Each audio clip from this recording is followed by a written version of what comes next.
सुनिए डॉक्टर श्याम सुंदर पराशर जी की आज की यह अनमोल कथा। आज की इस कथा में भक्तों आप लोगों को वामन अवतार की कथा सुनाई जाएगी, तो ध्यान से सुनिए। श्री राधे राधे। तो मंदराचल पर्वत को उठा लिए, पर गणेश जी की पूजा नहीं करी तो धड़ाम से पहाड़ गिर गया, कईयों के हाथ पैर टूट गए। दैत्यों ने मना कर दिया, हमें कुछ नहीं करना, पहाड़ उठाते नहीं बनता, तो मंथन कैसे करेंगे।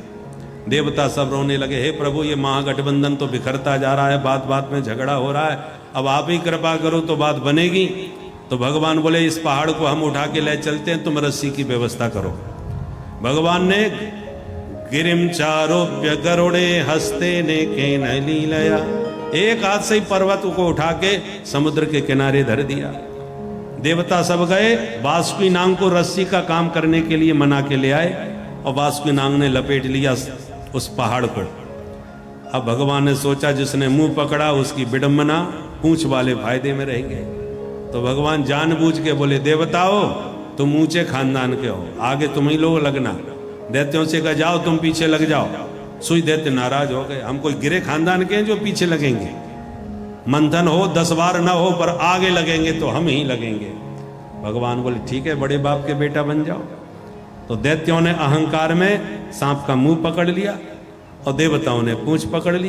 पर्वत को उठा के समुद्र में पटका, वो डूबने लगा। भगवान ने तुरंत विशाल कछुए का रूप बना के पर्वत को पीठ पे रख के उठा दिया।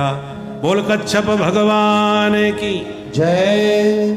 अब जब घर्षण प्रारंभ हुआ तो बासुकी नाग ने गरम गरम फुसकारें छोड़नी चालू कर दी।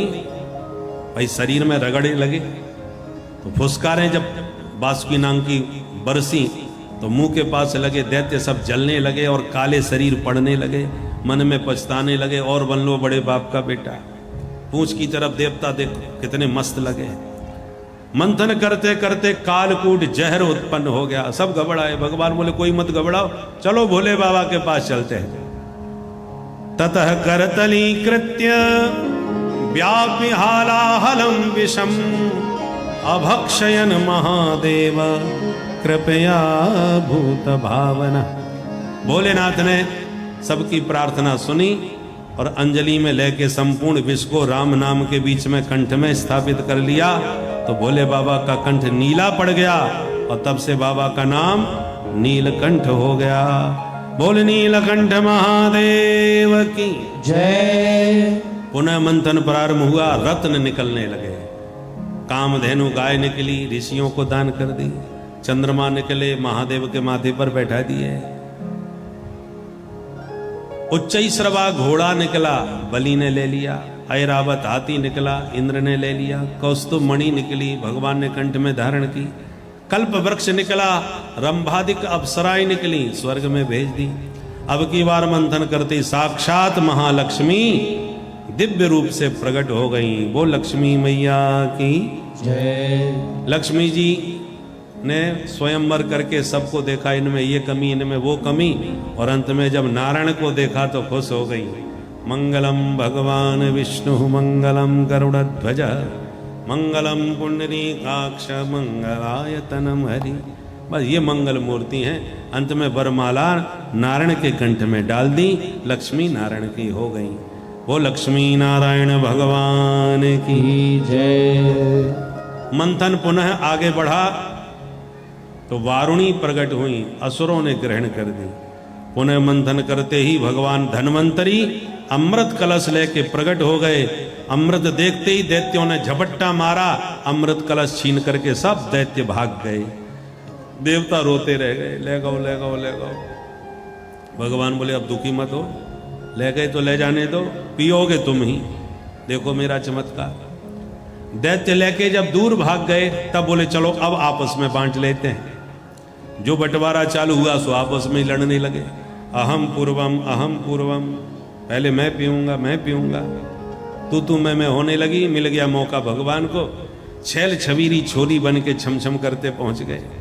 जो दैत्यों ने भगवान का रूप रंग देखा सब दीवाने हो गए। देवी जी नमस्कार, आप कहाँ से आ रही हैं, कहाँ जा रही हैं, आपका परिचय क्या है, अकेली क्यों घूम रही हो, शादी हो गई कि नहीं। भगवान बोले हमारी कुंडली लेने वाले आप कौन हो। बोले हम कश्यप जी के बेटा हैं। सब भाइयों ने समुद्र मंथन करके अमृत निकाला है, भाइयों में बंटवारे का थोड़ा झगड़ा चल रहा है, तो इसलिए आपसे निवेदन है कि यदि आप अपने हाथ से बांट दो तो अमृत का बंटवारा हो जाएगा, हम लोगों का झगड़ा मिट जाएगा। भगवान बोले बांट तो दूंगी, पर थोड़ा कम ज्यादा किसी पे चला गया तो आप लोग मेरे से लड़ोगे। अरे नहीं नहीं देवी, जैसे मर्जी आवे बांटो, हम आपसे कोई झगड़ा नहीं करेंगे। भगवान बोले तो लाओ। हाथ में लेके भगवान बोले अब इस कलश में गाढ़ा गाढ़ा अमृत नीचे है, ऊपर पानी पानी है, कैसे बांटूं मैं। तो जो चिल्ला रहे थे पहले मैं, वो सोचने लगे पहले पिएंगे तो पानी पानी में ही छुट्टी हो जाएगी, और एक बाद में पिएंगे तो नीचे का प्योर गाढ़ा गाढ़ा माल मिलेगा। तो झगड़ा खत्म हो गया। इतने में देवता पहुंच गए। ये कौन? बोले सौतेले भाई हैं, हिस्सा मांगने आए, देना मत। मोहिनी भगवान बोले तुम कहो तो ऊपर का पानी पानी 2-2 बूंद पिला दूं, प्योर माल असली तुम्हें दूंगी बाद में।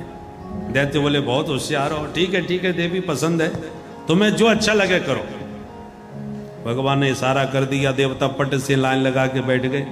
भगवान झट से पिलाने लग गए।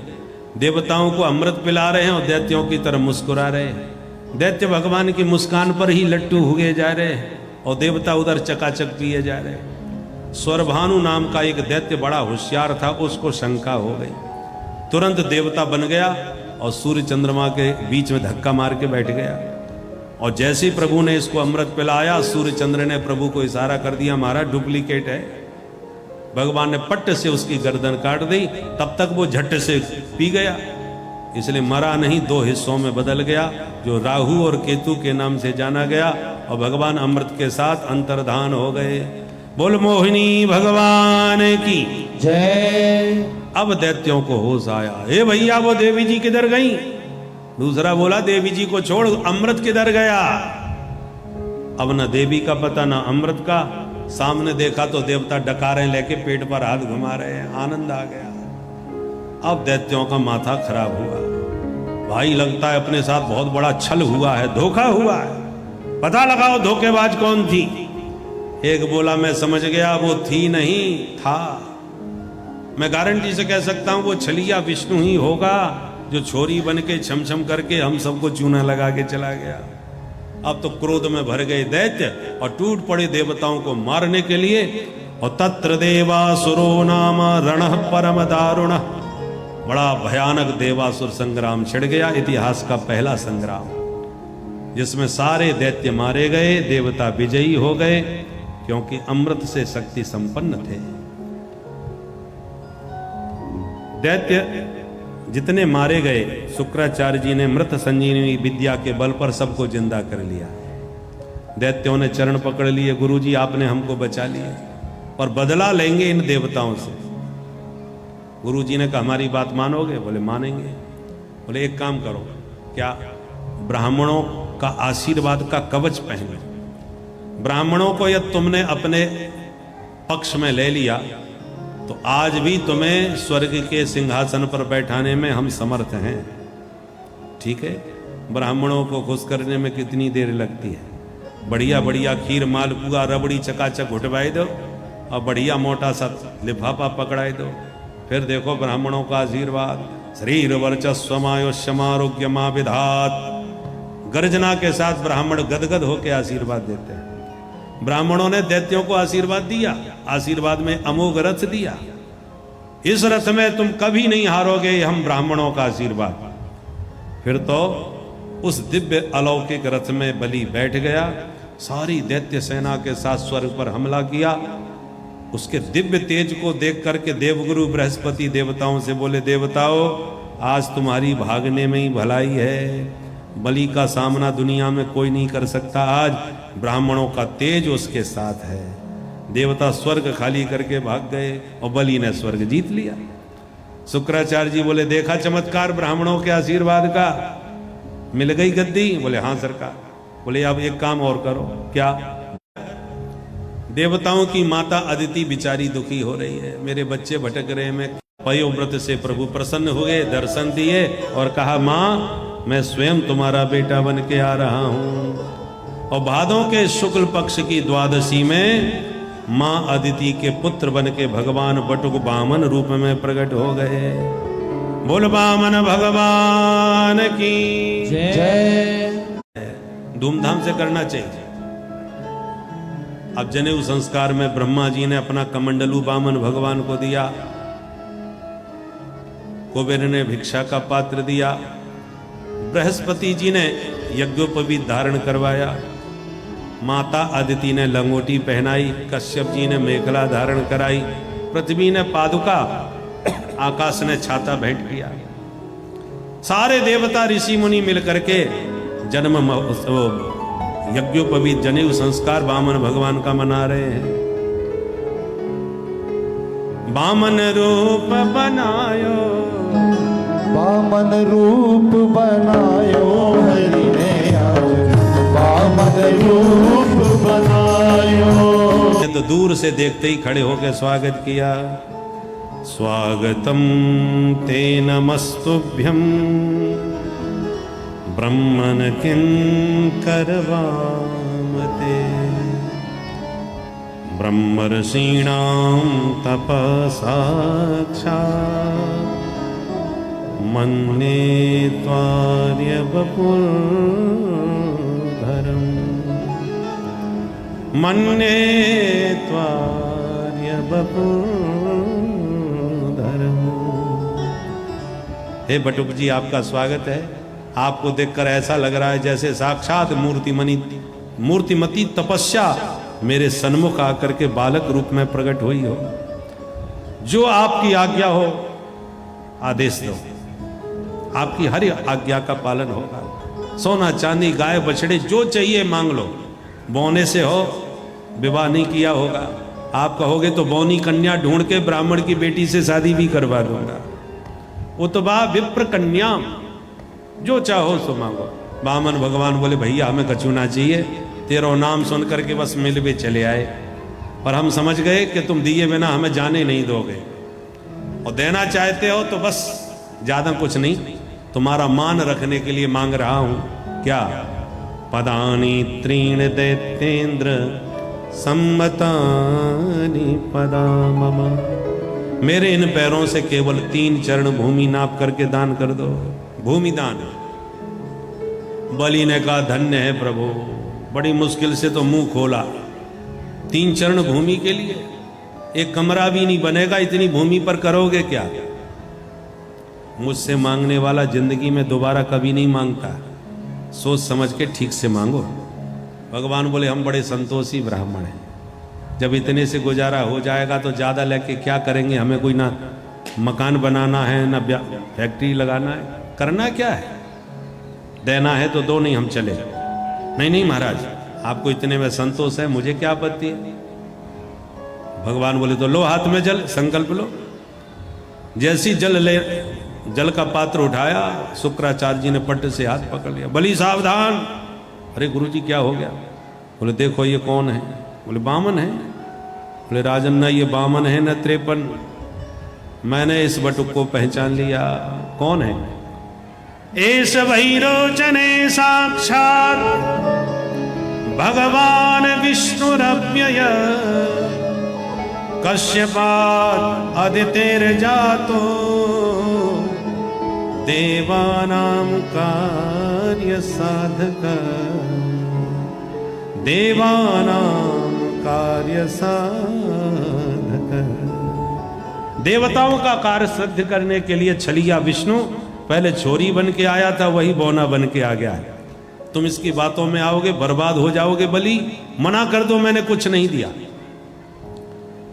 पर बलि ने कहा सुनो गुरुजी, यदि ये ब्रह्मचारी है तो 3 चरण भूमि लेके चला जाएगा, और आपकी कथनानुसार यदि ये विष्णु हैं तो इससे बड़ा सौभाग्य क्या होगा कि दाता एक राम भिखारी सारी दुनिया। सारा जगत जिससे मांगता है वो जगन्नाथ आज मेरे दरवाजे मुझसे मांग रहा है, तो मैं मना कर दूं? आज दोनों हाथों में लड्डू हैं, चाहे ब्रह्मचारी हो चाहे विष्णु, मैं इन्हें जरूर दूंगा। अब गुरुजी गर्मी खा गए, मुझसे बहस करेगा, मेरी बात नहीं सुनेगा। शाप देता हूं, अचरात भ्रष्यते श्रियः, बहुत जल्दी श्रीहीन हो जाएगा तू। शाप दे के गुरुजी चले गए। वामन भगवान बोले देना है तो दो, नहीं तो हम भी चले। बोले नहीं गुरुजी आप तो संकल्प लो। बोले लो हाथ में जल। अब जैसी जल का पात्र उठाया, गुरुजी समझ गए सब पानी फिरने वाला है करे धरे पर। सो पात्र के छिद्र में ही घुस के और पानी को रोक के बैठ गए, मैं पानी की बूंद नहीं टपकने दूंगा। वामन भगवान समझ गए गुरुजी कुछ ज्यादा ही गड़बड़ कर रहे। तुरंत पैनी कुशा निकाली और उस छिद्र में पानी के जो गंगा सागर होता है ना, जिस छिद्र से पानी निकलता है, उसके छिद्र में बाहर से जो फेंक करके कुशा मारी, शुक्राचार्य जी की एक आंख गोविंदाय नमो नमः। शुक्राचार्य जी निकल के भागे, हे भगवान कोई दे रहा है कोई ले रहा है, हमने अपनी आंख फालतू तो हो गए, अब बोल तीसरा चरण किधर रखूं। बलि हाथ जोड़ के बोला सरकार 2 चरणों में धन ले लिया, तीसरे चरण में इस धनवान को भी ले लीजिए। पदम तृतीयम कुरुशीष्ण में निजम, तृतीय चरण मेरे माथे पर रखकर मुझ दानी को भी स्वीकार कर लीजिए। भगवान खुश हो गए, बलि के माथे पर अपना पादारविंद रखा और कहा बलि मांगो क्या चाहते हो, मैं तुमसे बहुत प्रसन्न हुआ। बलि ने कहा सरकार आपका यह रूप बड़ा प्यारा लगा, ये रूप मैं निरंतर निहारता रहूं। भगवान बोले जाओ आशीर्वाद है, आगामी मनवंतर के तुम इंद्र बनोगे और तब तक तुम सुतल लोक में राजा बन के राज्य करोगे और दरवाजे के द्वारपाल हम बने रहेंगे, तो 24 घंटे हमारे दर्शन पाते रहना। बलि गदगद होके भगवान को साथ में लेके सुतल लोक में प्रविष्ट हो गया और आज भी भगवान बलि के दरवाजे के द्वारपाल बने हुए विराजमान हैं। बोल वामन भगवान की जय। इस प्रकार विभिन्न मनमंत्रों में भगवान के अवतार होते हैं। एक मनमंत्र में भगवान ने मछली के रूप में मत्स्यावतार धारण किया था और प्रलय पर्यंत सत्यव्रत नाम के मनु की रक्षा करी थी। ये तो रही मनमंत्रों की कथा। अब सूर्य वंश में राम जी और चंद्र वंश में हमारे श्याम जी आए। तो आइए पहले राम जी की थोड़ी सी चर्चा कर लें, क्योंकि राम जी का चरित्र जाने बिना श्याम जी का चरित्र समझ में नहीं आता। राम चरित्र परम पवित्र और कृष्ण चरित्र महाविचित्र। तो विचित्र कृष्ण कथा बाद में, पहले पवित्र राम कथा भी थोड़ी हो जानी चाहिए, इसलिए पहले सूर्य वंश सुनाया। श्रीमन नारायण के नाभि कमल से ब्रह्मा, ब्रह्मा के बेटा मरीचि, मरीचि के कश्यप, कश्यप के बेवस्वान, बेवस्वान के श्राद्ध देव, श्राद्ध देव के इला नाम की बिटिया भई। पर राजा ने कहा बिटिया नहीं बेटा चाहिए, तो गुरुजी ने बिटिया को ही बेटा बना दिया। तो इला देवी का नाम बदल के हो गया सुद्युम्न और पूरी तरह बेटा बन गया। ये कथाएं जब पहले कही जाती थी तो लोग कहते पुराणों में बहुत गप्पे हैं, बेटी को बेटा बना दिया, पता है ऐसे कैसे हो सकता है। और आज ये चमत्कार आज वैज्ञानिकों ने भी दिखाना चालू कर दिया, तब हम लोगों की बुद्धि के स्रोत खोले कि इसका मतलब ऋषियों ने भी इसी प्रकार से चमत्कार किया होगा। हमारे ऋषियों के पास सारा ज्ञान विज्ञान था। बाद में मनु महाराज के 10 बेटा हो गए, इक्ष्वाकु, नग, सरियाती आदि, उन्हीं से सूर्यवंश का विस्तार हो गया। सरियाती नाम के जो मनु पुत्र थे, उनकी बेटी सुकन्या ने गलती से च्यवन बाबा की आंखें फोड़ दी, तो च्यवन मुनि से ही उसका विवाह कर दिया। बाद में च्यवन मुनि ने अश्विनी कुमारों को बुलाया और न जाने कौन सा च्यवन प्रास खाया कि बुढ़े से जवान हो गए, बढ़िया सी आंखें भी हो गई। इन्हीं सरियाती जी के वंश में राजा रेवत हुए, जिन रेवत महाराज की पौत्री रेवती जी का विवाह कन्हैया के बड़े भैया बलराम जी से संपन्न हुआ। मनु महाराज के दूसरे पुत्र थे नभग, नभग के बेटा नाभग, नाभग के बेटा अम्बरीश। अम्बरीश का विरोध करने पर दुर्वासा मुनि भागते फिरे और सुदर्शन चक्र ने उनका पीछा किया। तीनों लोकों में भागते भगवान की शरण में गए कि प्रभु अपने सुदर्शन से हमें बचा लो आज। तो भगवान ने हाथ खड़े करते हुए कहा, अहम भक्त पराधीनो य स्वतंत्र इव द्विज। ब्राह्मण देवता मैं भी पराधीन हूं। किसके? बोले मैं भक्तों के अधीन रहता हूं। भक्तों ने मुझे अपने बस में कर लिया है। नाना भांति नचायो भक्तन ने मोकू नाना भांति। भगवान जगत को नचाते हैं और भक्त भगवान को नचाते हैं। अपना कल्याण चाहो तो मेरे भक्त की शरण में जाओ। तब दुर्वासा जी 1 साल भटकते भटकते लौट के अम्बरीश के चरणों में गिरे। अम्बरीश ने सुदर्शन को भगवान के प्रेम की सौगंध दिलाई, तब सुदर्शन शांत हुए। ऐसे थे अम्बरीश महाराज। इन्हीं अम्बरीश के वंश में युवनाश हुए। युवनाश के मानधाता हुए। मानधाता की 50 बेटियां सौबरी मुनि को ब्याही। इसी वंश में महाराज खट्वांग हुए। खट्वांग के दिलीप, दिलीप के रघु, रघु के अज और अज के हुए महाराज दशरथ। और दशरथ जी के घर में 4 लाल हुए, श्री राम, लक्ष्मण, भरत और शत्रुघ्न लाल जी। इस प्रकार सूर्य वंश में अवध में श्री रामभद्र का चतुर्व्यूह रूप में प्राकट्य हुआ। 4 भाइयों के रूप में पूरी अवध में आनंद छा गया। और एक श्लोक में पूरी राम कथा सुखदेव जी ने सुना दी। क्योंकि चरितम रघुनाथस्य शतकोटि प्रविस्तरम, रामायण शतकोटि अपारा। राम कथा का विस्तार कर देते तो परीक्षित 7 दिन में फिर कृष्ण कथा नहीं सुन पाते। और परीक्षित का संबंध भगवान कृष्ण से अधिक है, इसलिए राम कथा संक्षेप सुना करके फिर कृष्ण कथा सुनाई। एक श्लोक की राम कहानी आप भी सुनो। गुरुवर थे त्यक्त राज्यो व्यचरदन वनम पद्म पदभ्याम प्रियाया, पाणिस्पर्शाक्षमाभ्याम मृजत पत रुजो यो हरीन्द्र। कैसे हैं हमारे राम जी, जो अपने माता पिता की आज्ञा का पालन करने के लिए विशाल अयोध्या का वैभव मुस्कुराते हुए त्याग दिए और वन को चले गए। चित्रकूट में वास किए। भरत जी मनाने आए तो पादुका दे करके उन्हें समझा के लौटा दिए। 12 वर्ष रहे हैं चित्रकूट में, पूरा वनवास यहीं काटा। पर ज्यादा भीड़ आने लगी मिलने वालों की, तो फिर पंचवटी बनाई दंडकारण्य में जाकर।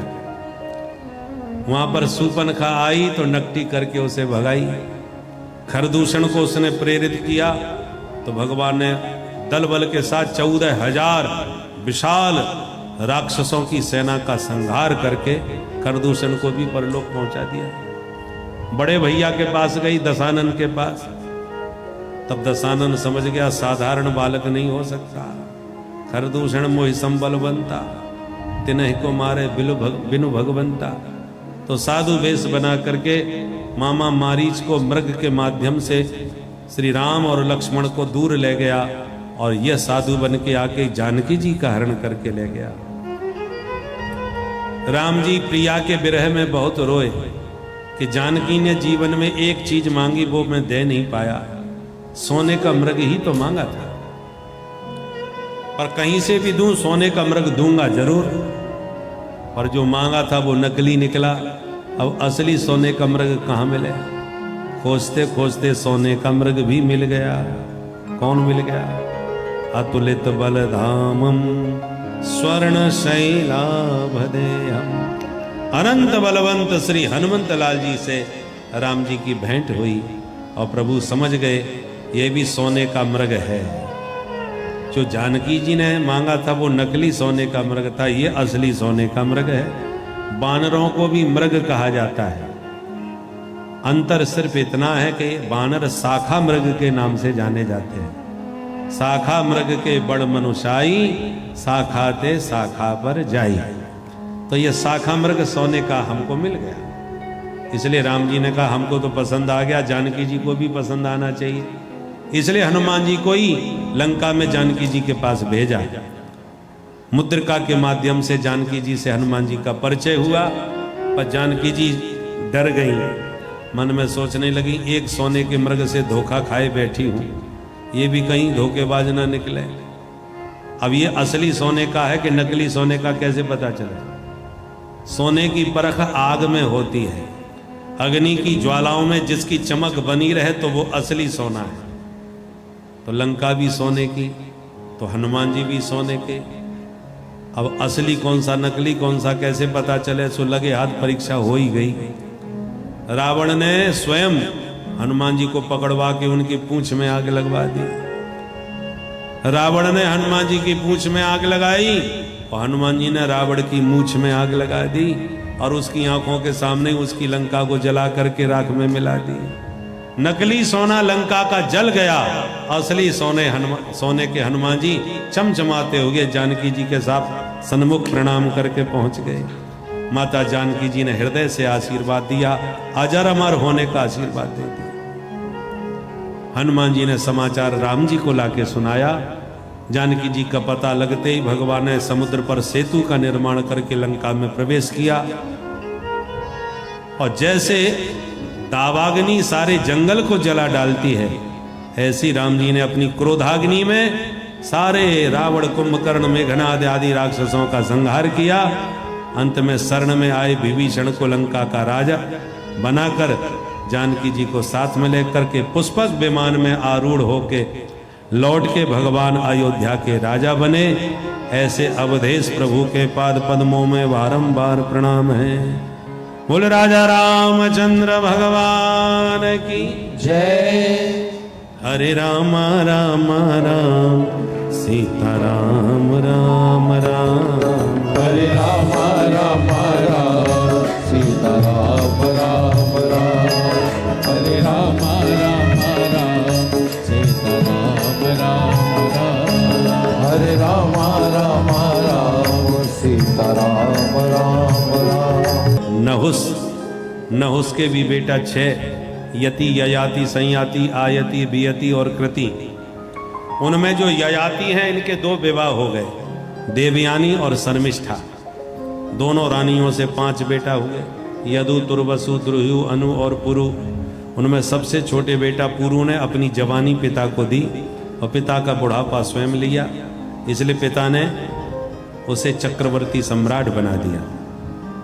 इसी पुरु वंश में परीक्षित तुम्हारा जन्म हुआ है, क्योंकि इसी पुरु वंश में राजा दुष्यंत हुए, जिनके बेटा भरत हुए शकुंतला के गर्भ से, जो इतने प्रतापी थे कि इस भरत वंश में जितने राजा हुए वो सब भारत के नाम से जाने गए।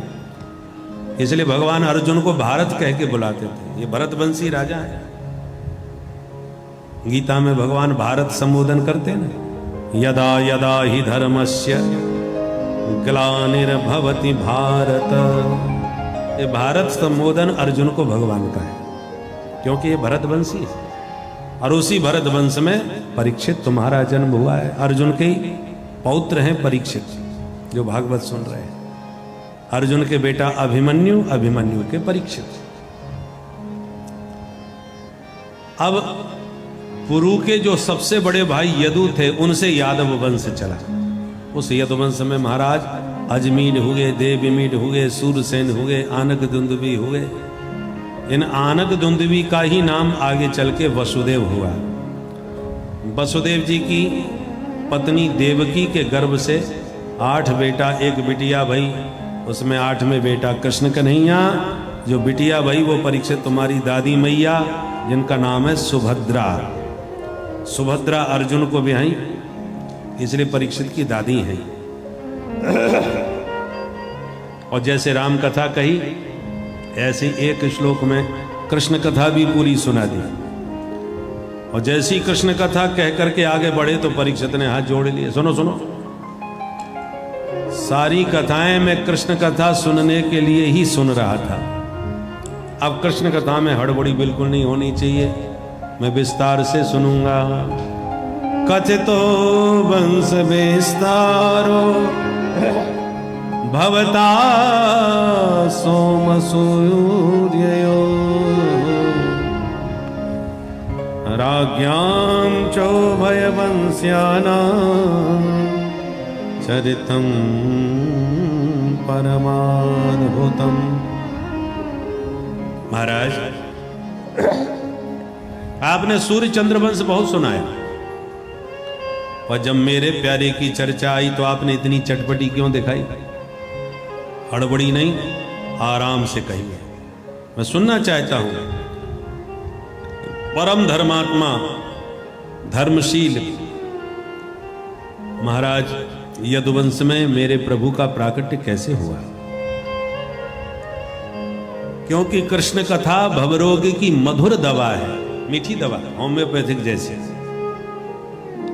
मीठी मीठी गोली खा के मुंह भी मीठा कर लो और बीमारी भी जड़ से मिटा लो। ऐसी मीठी मीठी भगवान की कथा सुन लो और जन्म मरण रूपी भवरोग भी मिटा लो। मेरे पितामह पांडवों को कौरवों की विशाल सेना के समुद्र से प्रभु ने ही पार लगाया था। मेरी मां उत्तरा के गर्भ में आकर के उन्होंने मुझे बचाया था। मैं जानना चाहता हूं, मामा बहुत प्यारे होते हैं, फिर भगवान ने अपने मामा को क्यों मारा था? मेरे भूख प्यास की सारी चिंता त्याग कर केवल मुझे कृष्ण कथा अमृत पान कराओ। सुन करके प्रसन्न हो गए परीक्षित श्री सुखदेव जी और बोले, परीक्षित ध्यान से सुनो। जब इस पृथ्वी पर चारों तरफ अत्याचार, दुराचार, भ्रष्टाचार, पापाचार छा गया तो गाय बन के पृथ्वी गोविंद की शरण में देवताओं के साथ पहुंची और स्तुति करने लगी। भगवान ने ब्रह्मा जी को प्रेरित किया और ब्रह्मा जी ने सबको प्रभु का आदेश सुना दिया। सुनो सुनो देवताओं, क्या? वसुदेव गृहे साक्षात भगवान पुरुष परः। भगवान का अवतार वसुदेव जी के घर में बहुत जल्दी होने वाला है। तो आप लोग भी मथुरा चलो और भगवान की अगवानी की तैयारी करो। और अकेले मत जाना। क्यों?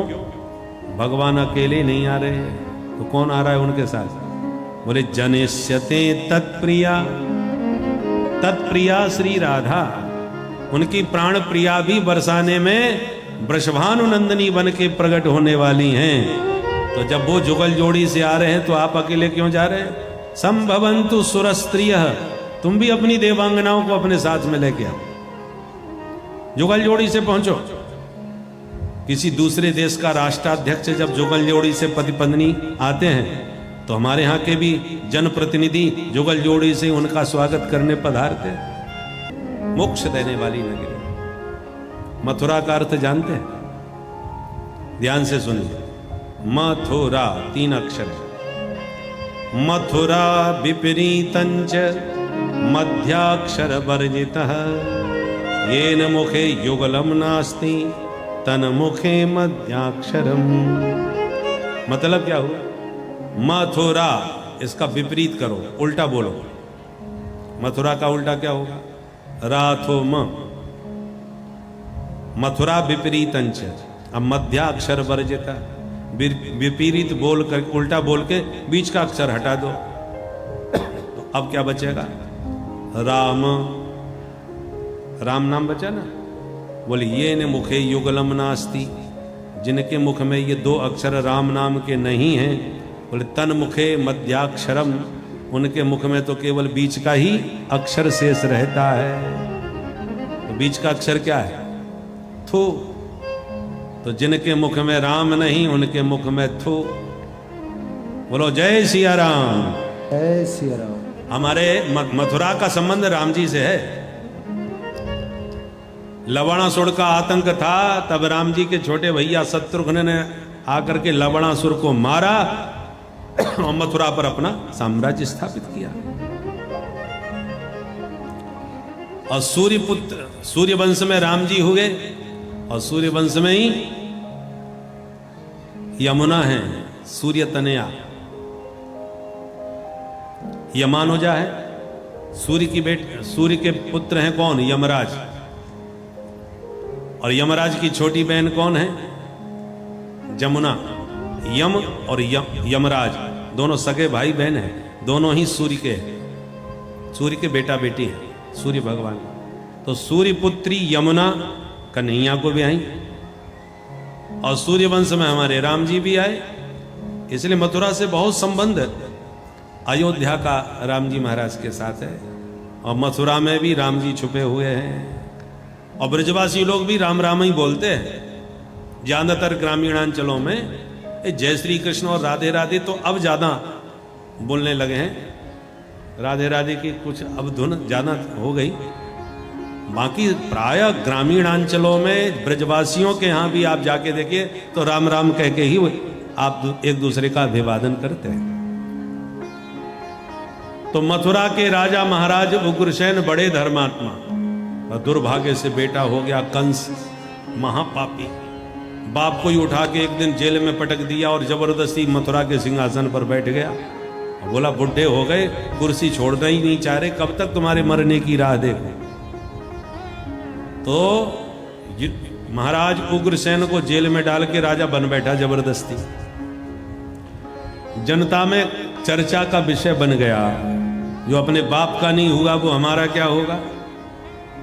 कंस को लगा माहौल बिगड़ गया, छवि सुधारनी पड़ेगी। क्या करें? मंत्रियों ने कहा जरा अच्छे काम करो तो छवि बदल जाएगी। तब इसने चचेरी बहन देवकी का विवाह वसुदेव जी से किया, और उस विवाह में पूरी मथुरा को दुल्हन की तरह सजा दिया। इतना दान दहेज दिया कि देखने वाले दंग रह गए,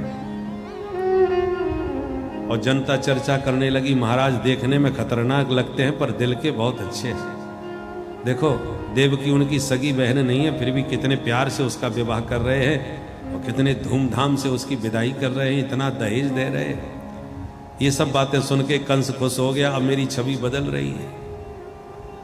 परंतु देवताओं ने कहा कि कुछ इसकी छवि देवकी माँ के सामने यदि सुंदर बनी रही तो देवकी नंदन प्रभु इसे मार नहीं पाएंगे, इसलिए जनता के सामने असली छवि तो इसकी दिखानी पड़ेगी, असली चेहरा।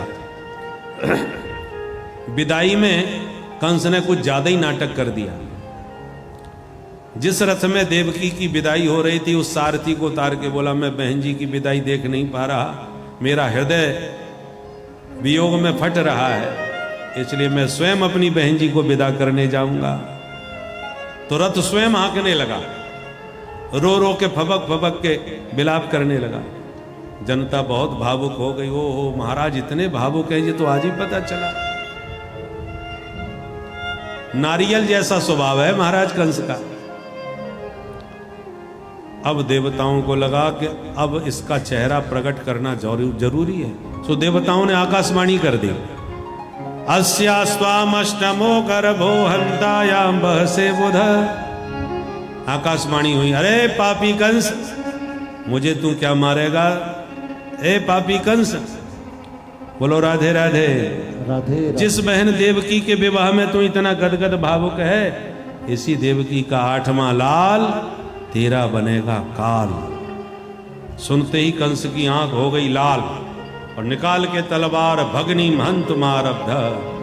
कंस ने तुरंत देवकी के केस पकड़ के रथ से नीचे पटक के जो मारने को तलवार उठाई, वसुदेव जी ने हाथ पकड़ के रोका। महाराज ये तुम्हारी सगी बहन है, चचेरी सही, पर विवाह के समय में आप इसका सब समाज के बीच में वध कर दोगे, वो काला कलंक लगेगा जो जीवन में नहीं धुलेगा। तुम्हारा काल देवकी नहीं है, देवकी नंदन है, तो देवकी को क्यों मार रहे हो? इसके बच्चे से तुम्हें डर लगता है तो मैं वचन देता हूं, पुत्रान समर्पयिष्यामि।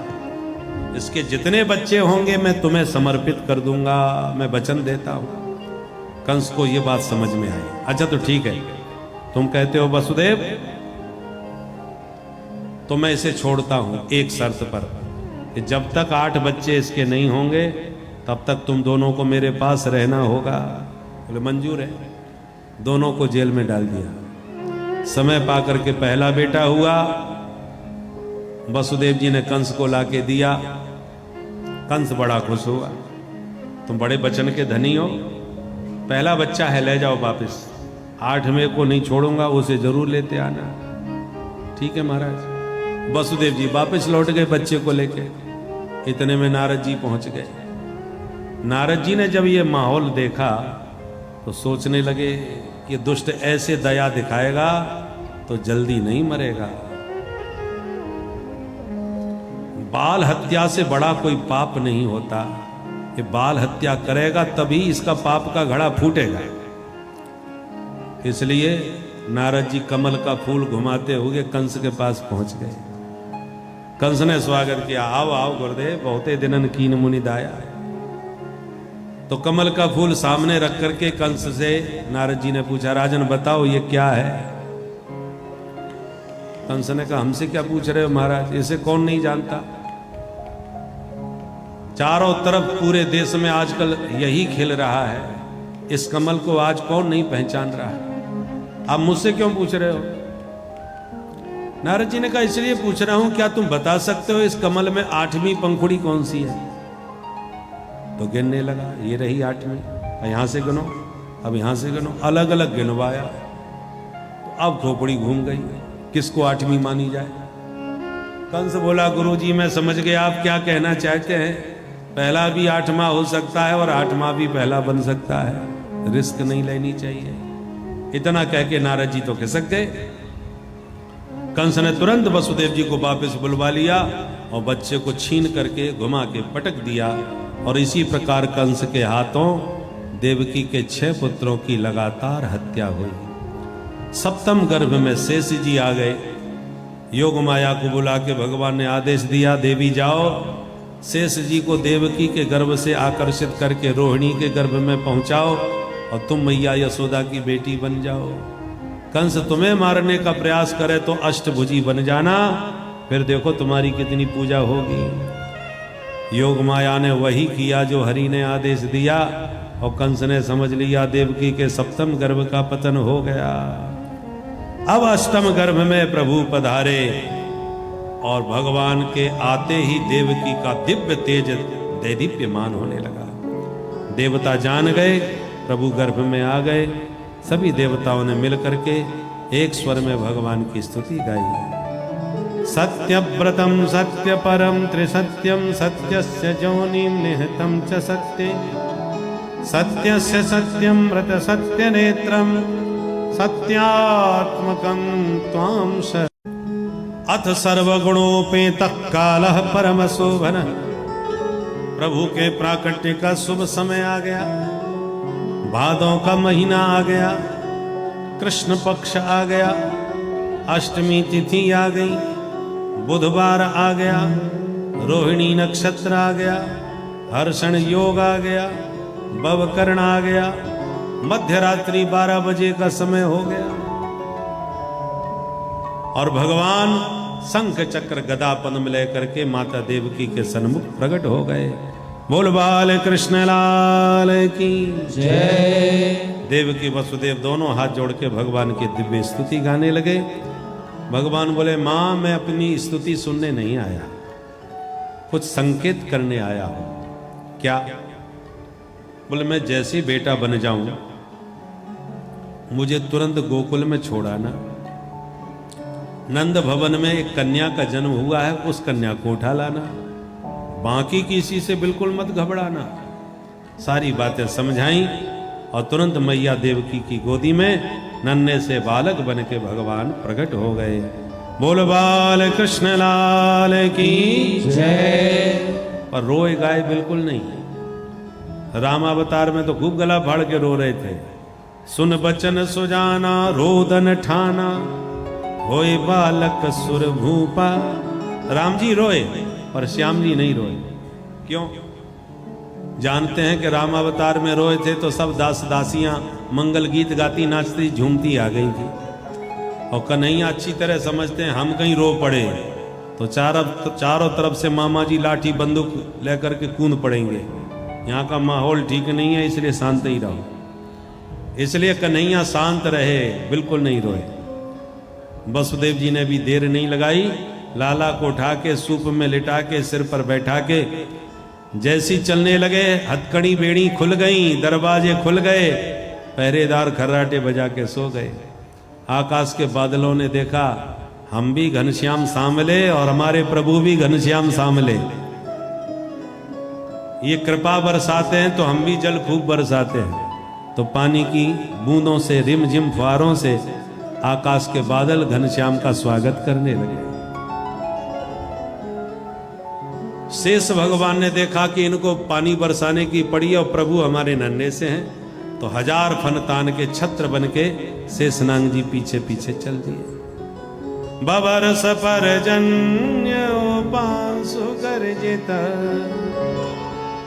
से सोनवगाद बारे निवारयन पड़ई बारी निवारयन पड़ई।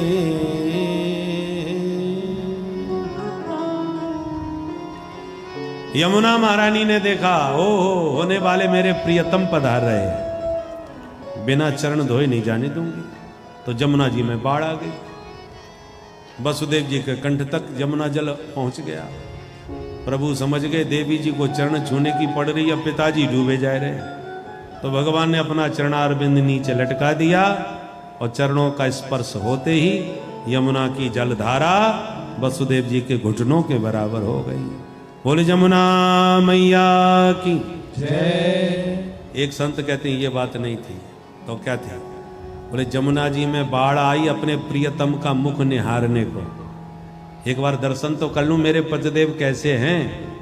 सो पति का मुंह तो दिखा नहीं, ससुर जी की दाढ़ी पहले दिखाई पड़ गई। बेचारी शर्मिंदा होकर ससुर जी के चरणों में झुक गई। एक संत कहते नहीं, जमुना जी में बाढ़ आई प्रियतम से मिलने के लिए, तो जैसी प्रियतम को मिलने को जल की तरंग में उमंग उठी, भगवान ने जमुना जी के सिर पर एक लात मारी। शर्म नहीं आ रही? पिताजी खड़े हमारे, तुम्हें मिलने की पड़ी। के रोई के पहरेदार जग गए। कंस दौड़ा दौड़ा आया, कंस को खबर मिली तो देवकी की गोदी से कन्या को छीन के आकाश में घुमाने लगा। कन्या हाथ छोड़ा के आकाश में उड़ गई, अष्टभुजी बन के प्रकट हो गई। ए पापी, मुझे तू क्या मारेगा? तुझे मारने वाला पैदा हो गया। कंस बुरी तरह घबरा गया। बहन जी कहाँ पैदा हुआ है, नाम तो बता दो। कन्या बोली पूरी जन्म पत्री नहीं बताऊंगी, तेरे आसपास ही हुआ है, ढूंढ लेना। और यों कह के देवी विंध्याचल पर्वत पर विंध्यवासिनी मैया के नाम से विराजमान हो गई। बोल विंध्यवासिनी मैया की जय। कंस चरणों में गिर के देवकी से माफी मांगने लगा। बहन जी मैंने बहुत कष्ट दिया तुझे, आज पहली बार मुझे पता चला है कि आजकल देवी देवता भी झूठ बोलते हैं। आकाशवाणी ने तेरे लाल को मेरा काल बताया था और ये देवी कह गई है तेरा काल कहीं पैदा हो गया। दो में से कोई तो एक झूठा जरूर है। कैसा बुरा जमाना आ गया, देवी देवता झूठ बोलने लग गए हैं। बहन जी मुझे माफ करना। यों कह के कंस अपने घर चला गया। अब उधर नंद भवन में क्या हुआ, अब चलते हैं गोकुल।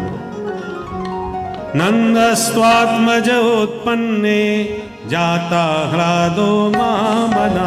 नंदस्त्वात्मज उत्पन्ने जाता ह्लादो महामना। आहूय विप्रान् वेदज्ञा ज्ञाता शुचिरलंकृता।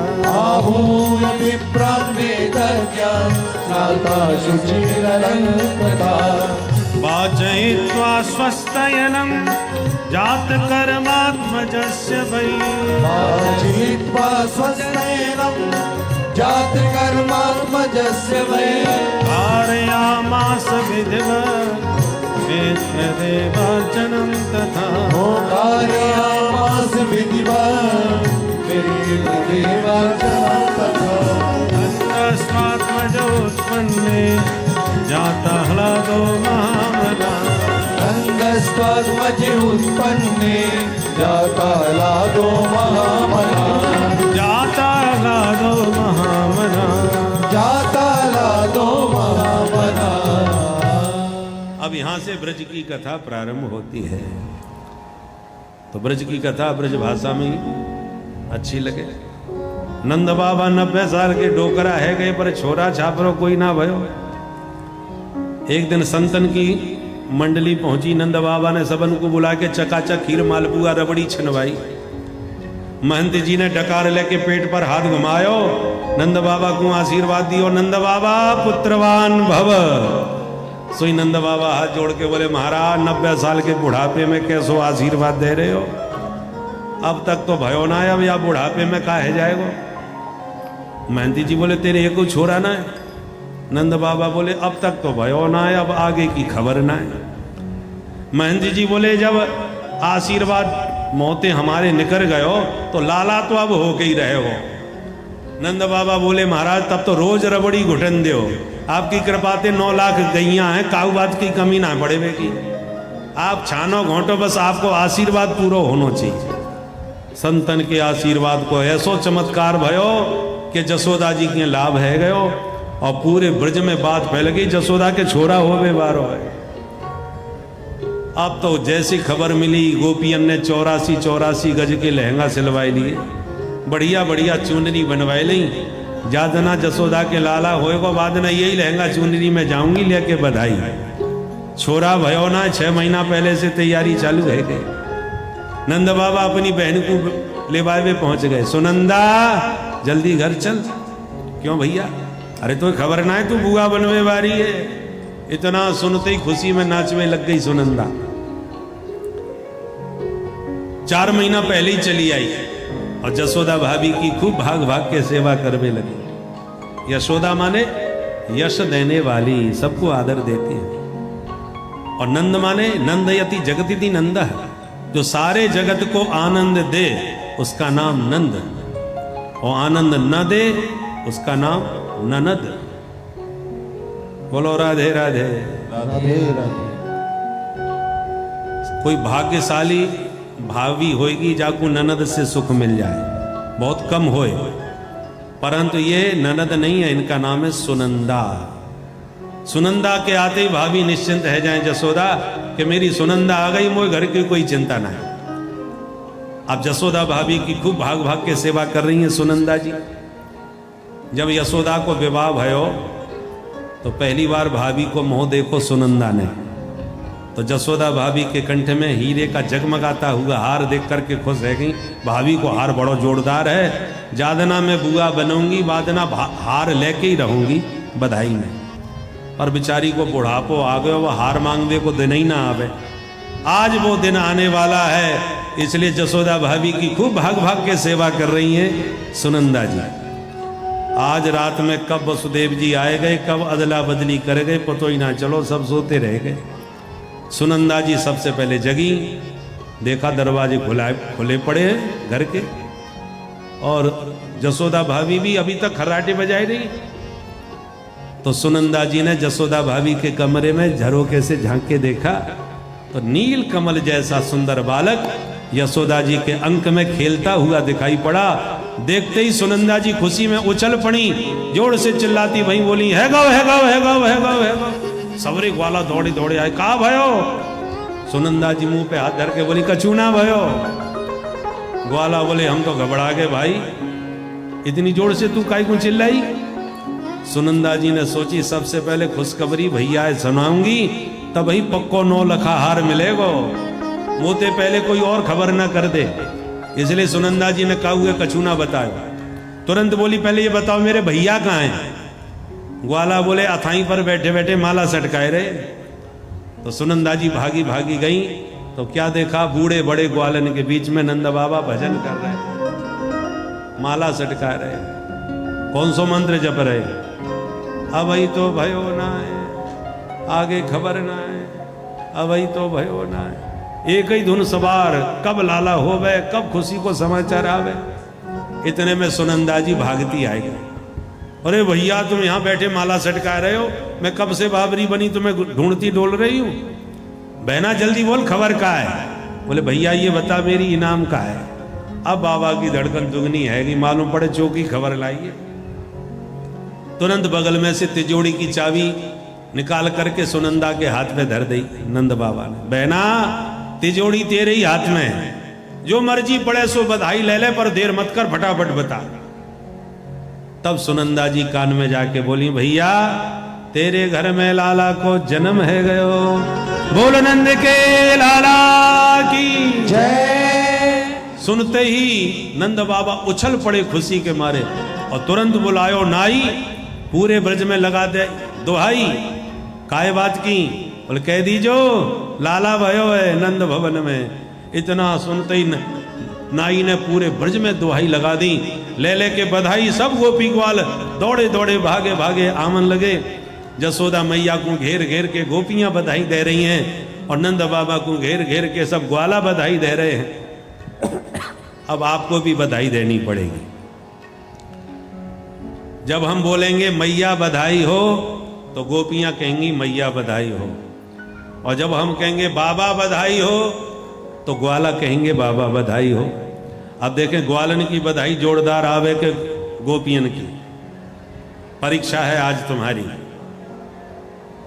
गोपियां और ग्वाला लगभग संख्या में बराबर ही हैं। ग्वाला जरा फैल फूट के बैठे हैं, गोपियां थोड़ा समेट के बैठी हैं, पर बराबर इसकी संख्या है। ग्वाला हमारे नंद बाबा की उम्र के ही ज्यादा दिख रहे हैं, परंतु नंद बाबा के 90 साल के बुढ़ापे में छोरा भयो, देखबे में बुढ़े हैं, परंतु मूछ नीची ना होगी, हमें भरोसा है। पहले गोपियां बोलेंगी, बाद में ग्वाला। ग्वाला सब शांत रहेंगे, गोपियां पूरी शक्ति लगा करके बोलेंगी, पहले हम फिर आप बोलिए। क्या बोलना है? मैया बधाई हो, मैया बधाई हो। ऐसे बधाई दी जावे जैसे भोजन करके ही ना आई हो। अरे एकादशी है ना है, करवा चौथ है ना है, सब खा पी के ही निकली होंगी। ने दम लगा के बोलो। गोपियन ने बधाई दी गोकुल में तो बरसाने तक आवाज गई, तुम्हारी आवाज तो या पंडाल के बाहर ना निकली होगी। और भी कह दो कि समधी आए ने गारी गाए दो, फिर देखो महाराज कितनों भयंकर करंट आ जाए। सब गोपियां दोबारा शक्ति लगा के बोलेंगी। कैसे? मैया बधाई हो। मैया बोली, बहनाओ बहुत बहुत बधाई हो, तुम सबन के आशीर्वाद से 80 साल के बुढ़ापे में खुशी को दिन देखने को मिलो। अब आ गए हमारे मूछन वाले ग्वाला। भाई ब्रजवासियों, मूछ नीची ना है जाए तुम्हारी, आगे पीछे के सब दम लगा के बोलियो। कैसे बोलेंगे? बाबा बधाई हो, बाबा बधाई हो। बेईमानी मत करो भाई, माइक में कोई ना बोलेंगे नहीं, गोपियां कहेंगी चीटिंग कर दी।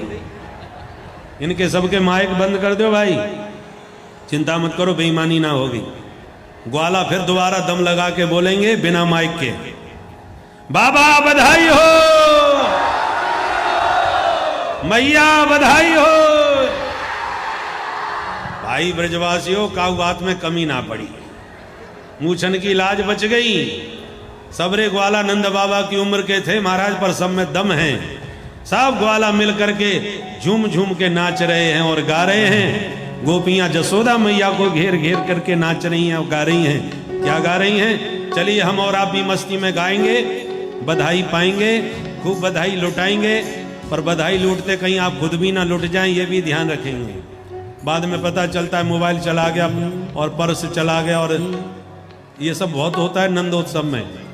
इसलिए आप लोग अपने आभूषणों का भी ध्यान रखें, प्रेम से बधाई गाएं, प्रेम से बधाई पाएं।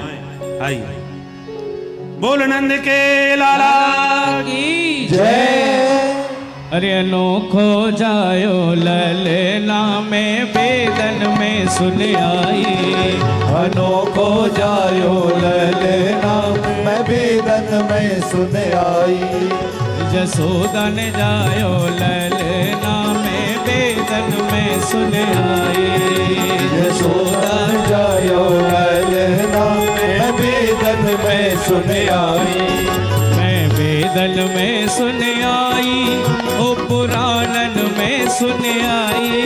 मैं बेदन में सुन आई, पुराणन में सुन आई। मैं बेदन में सुन आई, पुराणन में सुन आई। मैं बेदन में सुन आई, पुराणन में सुन आई। अरे रे जसोदा ने आ जसोदा ने, ओ जसोदा ने जायो ललना मैं बेदन में सुन आई। यशोदन जायो ललना मैं बेदन में सुन आई। जय हो।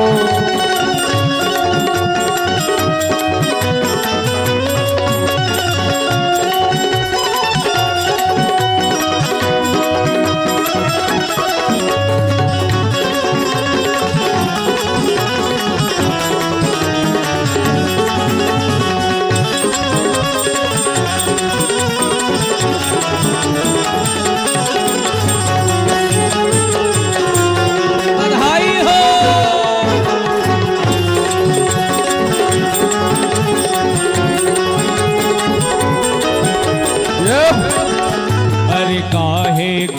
यको बन्यो है पालनो, काहे को यको बनो है पालनो, काहे को यको बन्यो है पालनो, काहे को यको बनो है पालनो।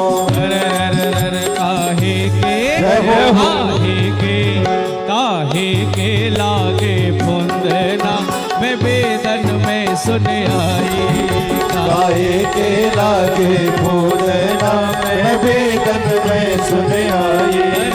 जसोदा ने जायो ललना मैं बेदन में सुन आई, यशोदा ने जायो ललना मैं बेदन में सुन आई।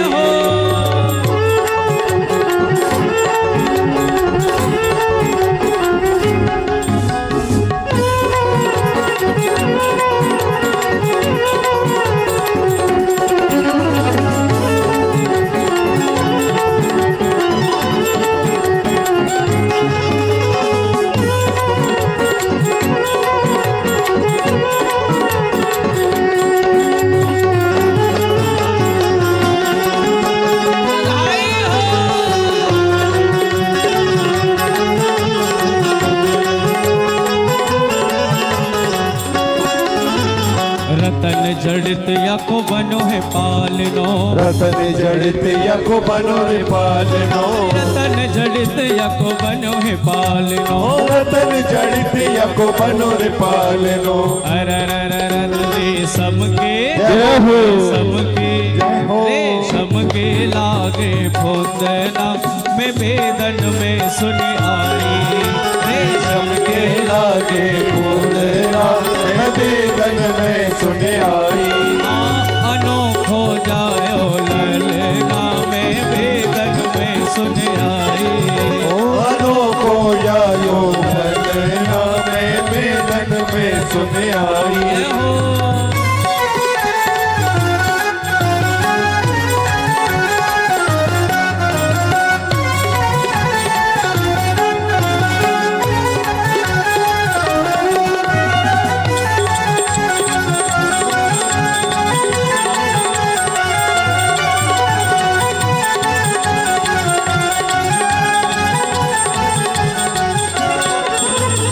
मथुरा में हरि जन्म लियो है, मथुरा में हरि जन्म लियो है, मथुरा में हरि जन्म लियो है, मथुरा में हरि जन्म लियो है।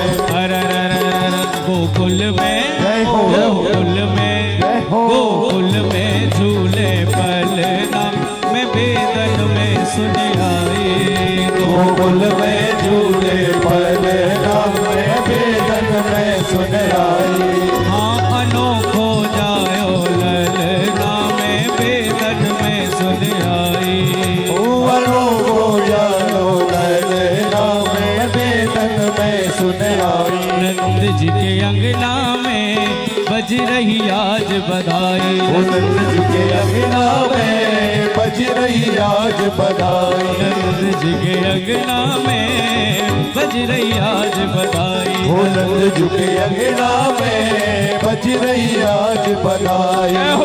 अरे 100 बार बधाई लो, 100 बार बधाई लोगो, 100 बार बधाई लोगो, 100 बार बधाई लोगो, अरे लाखों बार बधाई बधाई बधाई बधाई बधाई हम नंद झुके अंगना में बज रही आज बधाई, नंद जी के अंगना में बज रही आज बधाई।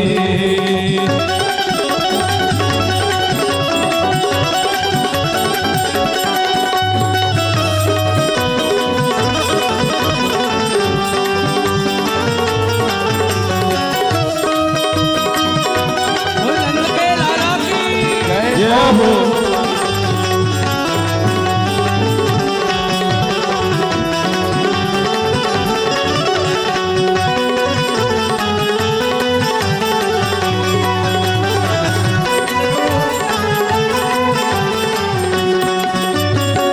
बातों बातों बात चली है हो गई बात निराली, बातों बातों बात चली है हो गई बात निराली, बातों बातों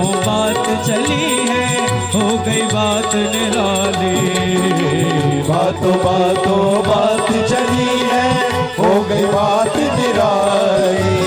रात रात में नंद बाबा की, रात रात में नंद बाबा की, रात रात में नंद बाबा की, रात रात में नंद बाबा की। अरे ताली हो गई काली, हो काली, हो काली काली काली काली। हाँ नंद झुके अंगना में बज रही आज बधाई, हो नंद झुके अंगना में बज रही आज बधाई। जय हो।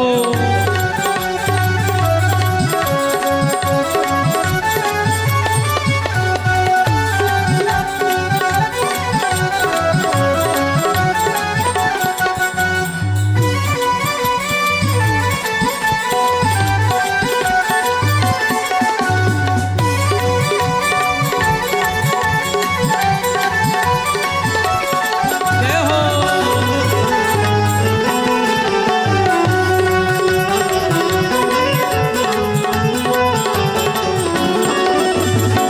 ना जाने किस ऋषि मुनि ने धागा आज लपेटा, राजा ने किस ऋषि मुनि ने धागा आज लपेटा।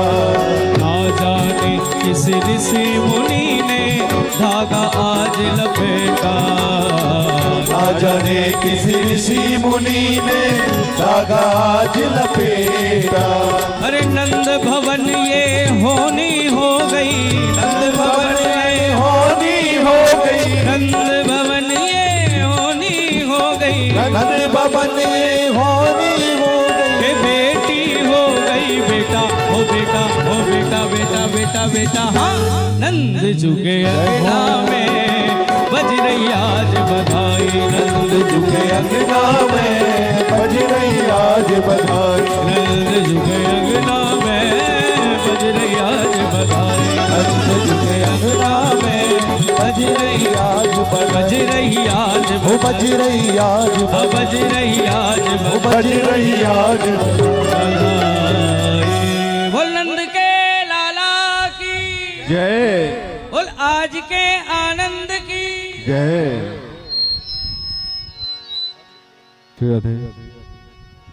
आइए सभी भक्त अपने स्थान से ठाकुर जी की अब आरती का दर्शन करेंगे।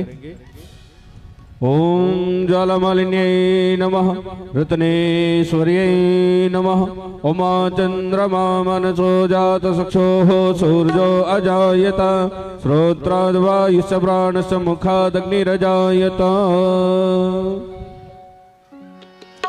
आरती बाल कृष्ण की जय, आरती बाल कृष्ण की जय।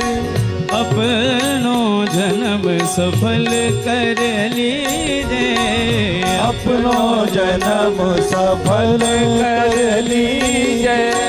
श्री यशोदा को परम दुलारो, श्री यशोदा को परम दुलारो। बाबा की अखियन को तारो, बाबा की अखियन को तारो। ओ गोपिन के प्राणन सो प्यारो, गोपिन के प्राण सो प्यारो। इन पर प्राण न्यौछावर कीजे, आरती बाल कृष्ण की जय। बलदाऊ को छोटो भैया, बलदाऊ को छोटो भैया। कनुआ कहीं कहीं बोले मैया, कनुआ के कल बोले मैया। परम मुदित मन लेत बनैया, परम मुदित मन लेत बनैया।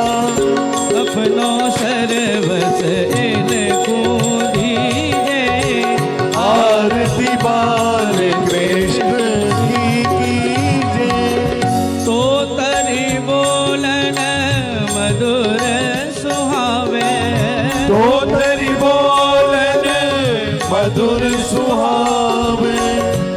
सखन संग खेलत सुख पावे, सखन संग खेलत सुख पावे, सोई सुकृति जो इनको ध्यावे, सोई सुकृति जो इनको ध्यावे। अब इनको अपनो कर लीजिए, आरती बाल कृष्ण की कीजिए। श्री राधावर सुगढ़ कन्हैया, श्री राधावर सुगढ़ कन्हैया, ब्रज जन को नव नीत खवैया, ब्रज जन को नव नीत खवैया। देखत ही मन लेत बलैया, देखत ही मन लेत बलैया, यह छवि नैनन में भर लीजिए। आरती बाल कृष्ण की कीजिए। अपनो जन्म सफल कर लीजिए, आरती बाल कृष्ण की, ओ आरती बाल कृष्ण की कीजिए, आरती बाल कृष्ण की।